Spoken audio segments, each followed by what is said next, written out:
Assalamu alaikum, my dear respected brothers and sisters in Islam. Did you know there's 200,000 Muslim youth in the greater Chicago area? But unfortunately, Muslims have no connection to the masjid or the Muslim community. I'm talking about zero, zip, zilch, nada. Basically, they're disconnected. And only about 6,000 of them attend Islamic school. That's less than 5%. So where are these Muslim youth? Are they in the library studying? No. Maybe they all became geniuses and went straight to college. Nope. Maybe they're in public schools? Yes. Ew. Exactly. If you went to public school, then you know what happens in public school. 2020 did a special about public schools which was called Stupid in America. Need I say more? No. But public schools, they're not so bad. No, it's bad. How bad? Bad. That bad? Yeah, that bad. Oh. You know that commercial that says whatever happens in Vegas stays in Vegas? It's kind of like that, but for kids. Do you know what I'm saying? What type of Islam do you think your kids are learning in public school? Unfortunately, only the Islam that's taught in the history books.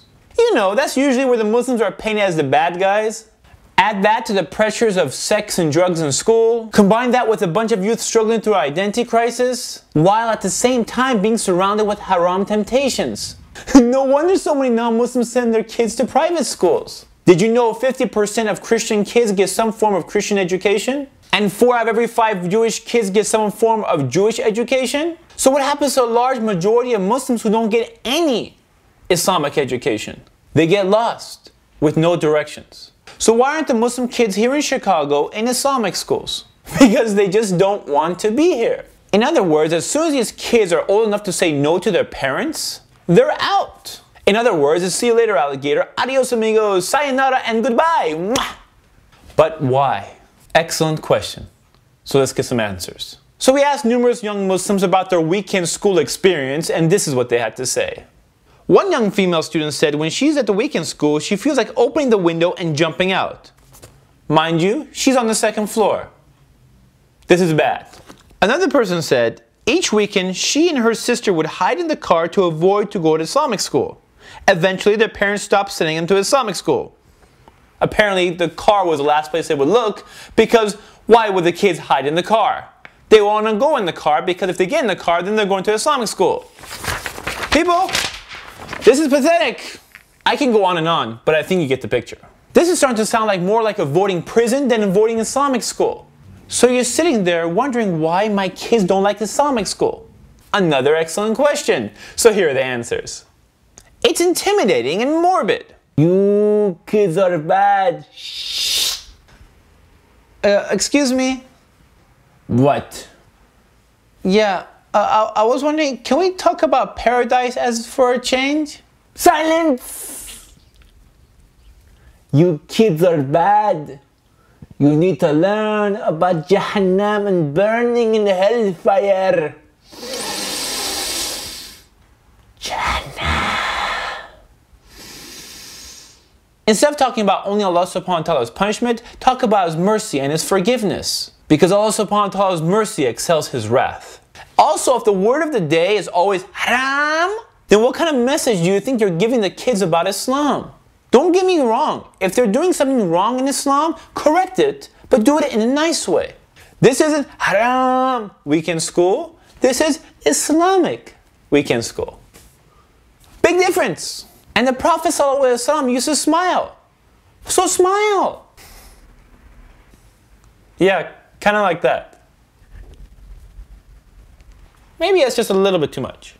And remember, if you spend the whole time looking angry, then you'll forget how to smile. Smile?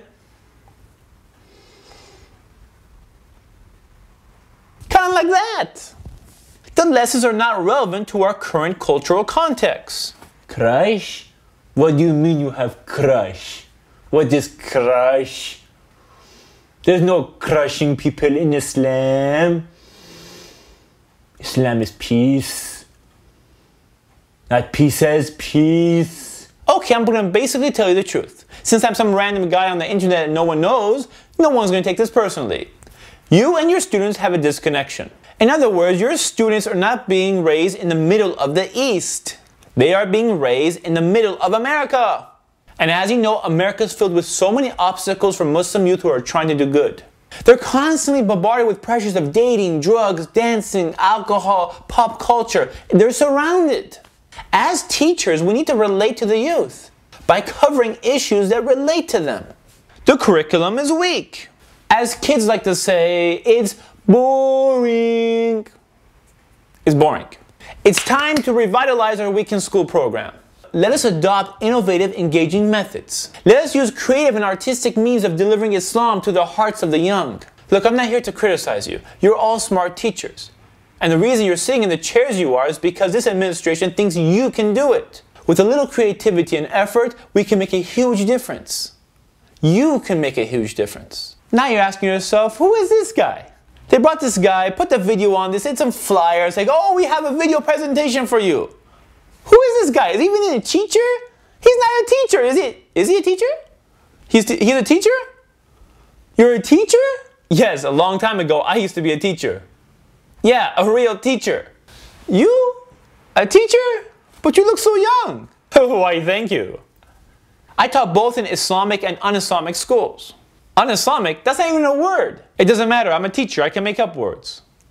I later became an instructor at the Learning Tree University, was a volunteer sports coach for 3 years, and also was hired by the masjid to be a teacher there as well. Finally, in my local school district, I ended up being a kindergarten through 5th grade teacher, specializing in science. All that, but yet you look so young. Oh wow, why thank you again. But seriously, I got my fair share of teaching rowdy kids, so I know it can be frustrating. I mean, kids are not always easy to deal with. Some kids will drive you crazy. Yeah, that's how I feel sometimes. In other words, I know how you feel. I mean, sometimes you feel like more like a babysitter than a teacher. And in a perfect world, all the kids will sit quietly in their chair and listen to your every word. And instead of playing with their bogeys and their boogers, they'll be paying attention to your every word. But we don't live in a perfect world. We as teachers are put in a position that we can make a difference. But complaining doesn't change the situation. As you know, Islam is perfect. But unfortunately, Muslims are not. As teachers, we can make a difference by educating the next generation so they can follow Islam properly. So they can make a difference in this world, inshallah. SubhanAllah, the difference you as a teacher can make is so huge. I'm sure all of us can remember our favorite teacher from childhood and how much of an impact they made, no matter how young we were. Sometimes we feel so frustrated that we feel like we're not making a difference. But do not judge your actions by the fruits that you see in this life. Because sometimes you may not see the fruits of your actions until the hereafter. And that is the reason that many of you are here today. So you can do actions for good. So you can get rewarded from Allah subhanahu wa ta'ala. And so you can make a difference, inshallah, for this ummah. This is Ali reminding you just in case you forgot. This is Ali reminding you just in case you forgot. If you never smile, then you might end up looking like this. And then when you try to smile, it will look like this. That is because you never smile. So smile.